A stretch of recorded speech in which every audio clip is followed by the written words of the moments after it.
पेशावर में आटे की कीमतों में फिर इजाफा होने लगा है। गुज़श्ता एक हफ्ते के दौरान आटे का 20 किलो का थैला 300 रुपए महंगा हो गया। पेशावर से देखिए मोहम्मद इसरार की रिपोर्ट।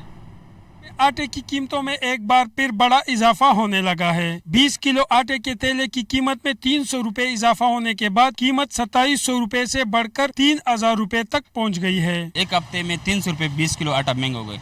तो मसला ये जो लोग हमने मुंतहिब किया यहाँ KPK गवर्नमेंट ये जाकर KPK पंजाब गवर्नमेंट के साथ बैठ जाए ताकि ये रास्ता खुल जाए कि आटा हम आवाम को सस्ता मिले। आप बार बार ये कह रहे हैं कि हम आवाम गरीब आवाम को रिलीफ देंगे, तो ये कहाँ से आप रिलीफ दे रहे हो? कीमतों में इजाफे की वजह गंदम और आटे की पंजाब से तरसील पर पाबंदी और बड़े आटे डीलरों की जानिब से आटे के गोदामों में जखीरा अंदोजी है। और गाड़ी अभी नहीं छोड़ते, मुकम्मल पाबंदियाँ लगाई हुई है। तीसरा दिन है, अभी तकरीबन 2800 रुपये 2850 रुपये अड्डे वाला हमको बताते कि भाई 2850 रुपये में हम आपको देंगे।